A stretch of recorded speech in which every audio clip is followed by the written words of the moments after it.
రాత్రి పూట అడవి కొండల్లో రాపూర్ ఘాట్లో నుంచి మళ్ళీ ఈ రోజు వెంకటగిరికి అయితే వెళ్తా ఉంటాను. ఆడ తప్పికైతే ఆడ తాగేదానికి బాగా కూలెక్కిన 2 వాటర్ బాటిల్లో రాపూర్ ఘాట్లో రాత్రి పూట పెద్ద పులి నట్ట నడి రోడ్ లో వచ్చి పనుకుంటున్నదని చెక్ పోస్ట్ ఆఫీసర్లు అయితే చెప్తా ఉన్నారు. అది ఈ రోజు కనపడతాదో లేదో చూద్దాం. నైట్ డిన్నర్ కు చిట్వేల్ అయితే బండి ఆపిన చికెన్ ఫ్రైడ్ రైస్ చపాతీ అయితే తీసుకొని ఆ డిన్నర్ చేసుకుని అక్కడి నుంచి అయితే మళ్ళీ మన ప్రయాణం మొదలైంది. ఇక టైం చూసుకుంటే రాత్రి 8:54 అయితే అవుతా ఉంది. ఈ టైంలో అడవి కొండల్లో జర్నీ స్టార్ట్. చిట్వేలు దాటుకున్న తర్వాత కొండల్లోకి ఎంటర్ అవుతాము అనే దాని ముందు అనుంపల్లి దగ్గర ఒక్క గుడి అయితే వస్తుంది. చాలా మంది ఆ కొండల్లో ఘాట్ ఎక్కేటప్పుడు ఈ గుడి ముందర వెహికల్ ఆపి దండం పెట్టుకొని కుంకం పెట్టుకొని మరీ వెళ్తారు. ఎందుకంటే వాళ్ళకేమి జరగకుండా. ఆ గుడి దాటుకున్న తర్వాత చెక్ పోస్ట్ అయితే వస్తుంది. ఈ చెక్ పోస్ట్ లో ఆఫీసర్లు ఏం చెప్తా ఉండారంటే 9 తర్వాత బైక్ గాని ఆటో గాని పంపించము, ఎందుకంటే పెద్ద పులి వచ్చి నట్ట నడి రోడ్ లో పనుకుంటా ఉంది అని ఈ ఆఫీసర్లు అయితే చెప్పినారు. మనం వెళ్ళేది కార్ లో కాబట్టి మనల్ని అయితే పంపించేసినారు. ఆ పెద్ద పులి కనబడుతుందో లేదో చూద్దాం. ఇంకా రాపూర్ అడవి కొండల్లోకి అయితే ఎంటర్ అయినాము. నాకు కూడా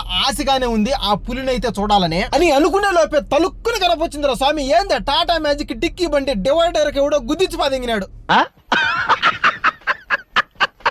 నీ పాసుకోల తల మెరుచా ఉంటే పులి అనుకుంటుంది కదరా స్వామి. దీనికి మళ్ళీ టైర్లు కూడా కూడా తీసుకోమన్నారు. టైం చూసుకుంటే 10 అయితే అవుతా ఉంది. పులి అయితే కనపల్లా. మొత్తానికి పులి ఎప్పుడు వచ్చి పనుకుంటాదంటే 12 పైన వచ్చి పనుకుంటాదంట. ఆ విషయం ఎవరు చెప్పినారంటే రాపూర్ ఘాట్ దిగుతానే ఇంకొక చెక్ పోస్ట్ అయితే వస్తుంది. అక్కడ ఆఫీసర్లు అయితే చెప్పినారు. అందుకని నైట్ పూట రాపూర్ ఘాట్ లో వచ్చే వాళ్ళు జాగ్రత్త. ఇక రాపూర్ దాటుకొని వెంకటగిరిలోకి అయితే వచ్చేసిన. మొత్తానికి ఆశ నిరాశ అయితే అయిపోయింది. 12 కింద అయితే మనం వచ్చినాము. 12 పైన మనం వచ్చింటే ఖచ్చితంగా మనకు పులి కనపొచ్చుండేమో. ఇంకా వెంకటగిరికి చేరినప్పటికీ టైం చూసుకుంటే 9 గంటలకైతే చిట్వేల్లో డిన్నర్ చేసుకుని అయితే బయలుదేరినాము. ప్రజెంట్ టైం చూసుకుంటే 10:13 అయితే అయింది. ఇంకా నైట్ పూట అడవిలో జర్నీ చేసేదానికి మీలో ఎంత మందికి ఇష్టమో కామెంట్ చేయండి.